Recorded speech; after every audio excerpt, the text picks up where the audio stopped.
भारत और पोलैंड के बीच रणनीतिक साझेदारी को लेकर नई दिल्ली में हुई उच्च स्तरीय बैठक में विदेश मंत्री एस जयशंकर ने सख्त रुख अपनाया।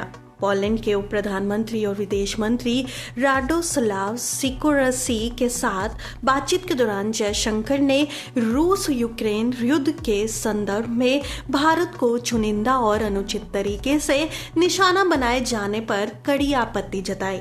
बैठक के दौरान विदेश मंत्री जयशंकर ने आतंकवाद के मुद्दे पर भी स्पष्ट और कड़ा संदेश दिया। उन्होंने पाकिस्तान का नाम लिए बिना कहा कि आतंकवाद के प्रति शून्य सहिष्णुता अपनाना जरूरी है और किसी भी देश को सीमा पार आतंकवाद को बढ़ावा देने वालों को प्रत्यक्ष या अप्रत्यक्ष समर्थन नहीं देना चाहिए।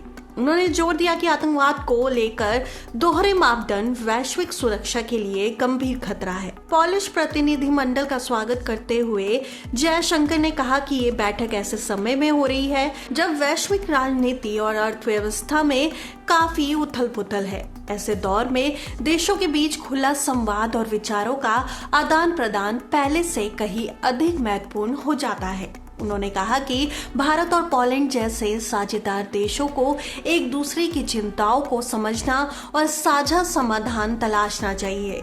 भारत और पोलैंड के संबंध अगस्त 2024 में प्रधानमंत्री नरेंद्र मोदी की वार्सा यात्रा के दौरान रणनीतिक साझेदारी के स्तर तक पहुंचे थे।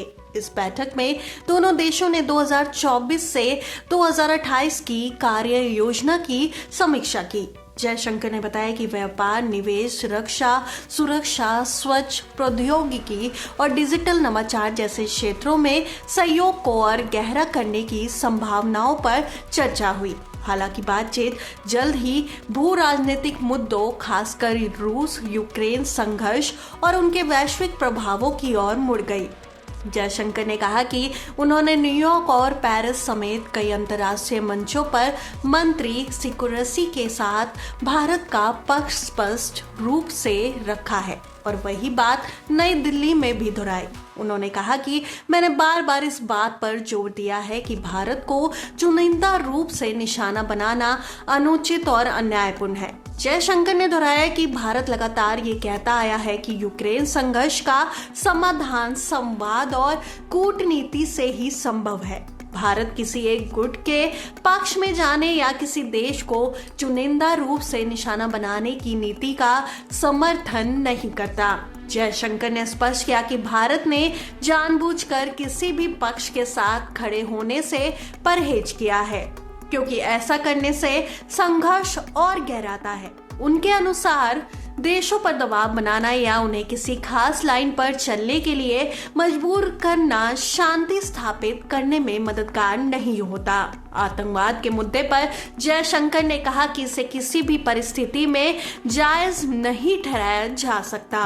उन्होंने अंतर्राष्ट्रीय समुदाय से अपील की कि आतंकवाद को बढ़ावा देने वाले देश के खिलाफ स्पष्ट और एक जैसा रुख अपनाया जाए, खासकर सीमा पार आतंकवाद के मामलों में। पोलैंड के विदेश मंत्री राडोस्लाव सिकोरसी ने भी भारत की कई चिंताओं से सहमति जताई। उन्होंने कहा कि किसी देश को चुनिंदा रूप से निशाना बनाना उचित नहीं है और इससे वैश्विक व्यापार और आर्थिक स्थिरता पर नकारात्मक असर पड़ सकता है। उन्होंने चेतावनी दी कि भू राजनीतिक तनावों का असर केवल संघर्ष क्षेत्रों तक सीमित नहीं रहता। सिकोरसी ने अपने देश में हाल ही की घटनाओं का जिक्र करते हुए कहा कि पोलैंड आगजनी और राज्य प्रायोजित आतंकवाद जैसे गतिविधियों का शिकार रहा है, जिसमें रेलवे लाइन पर हमले भी शामिल हैं। उन्होंने कहा कि ऐसे अनुभव आतंकवाद के खिलाफ वैश्विक सहयोग की जरूरत को और मजबूत करते हैं। बैठक के अंत में दोनों पक्षों ने आतंकवाद के खिलाफ मिलकर काम करने और रणनीतिक साझेदारी को आगे बढ़ाने की प्रतिबद्धता दोहराई। ये वार्ता दिखाती है कि भारत न केवल अपने राष्ट्रीय हितों को स्पष्ट रूप से सामने रख रहा है, बल्कि पोलैंड जैसे यूरोपीय साझेदारी के साथ आपसी सम्मान और संवाद के आधार पर रिश्तों को मजबूत करने के लिए भी प्रतिबद्ध है।